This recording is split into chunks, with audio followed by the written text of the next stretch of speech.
My ex kicked me out of our van in a state park over something dumb, and now he's demanding I drive back across the country to return his dad's watch that I accidentally took. So yeah, like the title says, my now ex and I were both remote workers and decided that we could van life and see things while still working. We lasted about a month, and last week he flipped out over the way I sipped my coffee and told me I had to leave. I thought he meant like we would pack up and figure out how to get me home. No, he meant I needed to get out with all my crap in the middle of a state park in New Mexico and figure it out. I was scared and pissed, so I hurriedly packed everything and got out. A very nice older couple had heard the screaming and saw me with a pile of my stuff and asked if I needed help. I said yes, and they said they would drive me to Albuquerque in their RV and we could figure out what would happen next. Well, it turns out they are the sweetest people ever, and we eventually came to the conclusion it would be easier for me to travel with them home to Kansas, and now they've allowed me to stay paying them insanely fair rent, food, etc.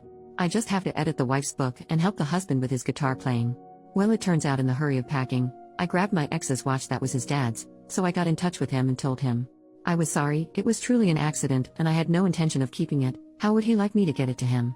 He said I needed to meet him in Utah. I said that was ridiculous, I could send it to him. He said that it was too valuable to trust to mail or FedEx and needed to be hand-relieved.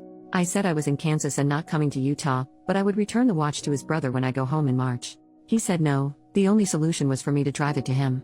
I said I didn't even have a car. He said you're probably effing half of Lawrence, use one of theirs. At that point I blocked him. The watch is pretty valuable and has a lot of sentimental value, and I will return it. It was my oversight that I have it in the first place. What are my obligations to follow his instructions to get the watch back to him? Edit. Wow, this blew up. For the people asking, it is a lower-end Rolex watch.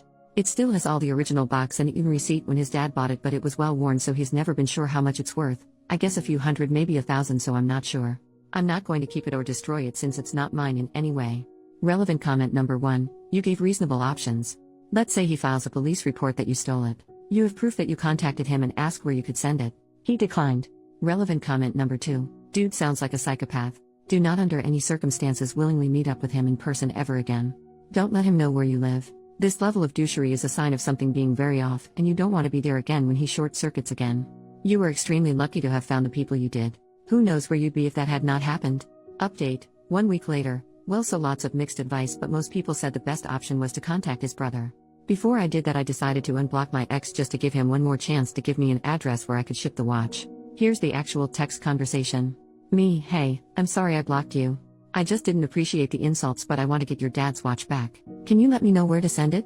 I'll pay for shipping, no problem. Like less than 30 seconds later.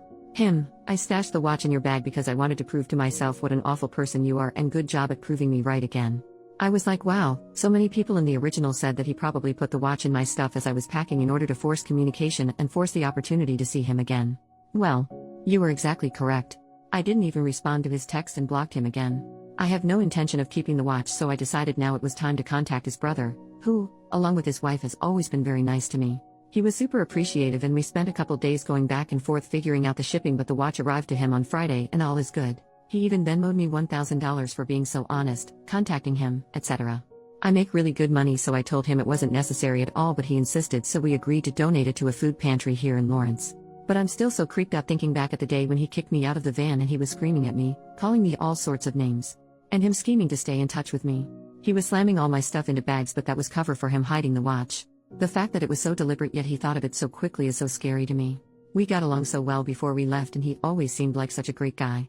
I don't know if the confined space of the van is too much for any couple or if it brought out a side of him I didn't know was there. Makes me sad and scared at the same time. But also just so relieved it's over. Relevant comments. Commenter number 1, he framed you? To prove to himself that you were awful? He's dumb enough to fall for his own frame job? I really truly can't wrap my head around how stupid he must be. Commenter number 2, what I don't get is his logic that this would prove OP's a bad person. How the hell was she supposed to know about the watch when you kicked her ass out in a state she didn't know about it until after she got to safety, possibly thousands of miles away? Like you thought she was just gonna be running back to you? Screw that dude.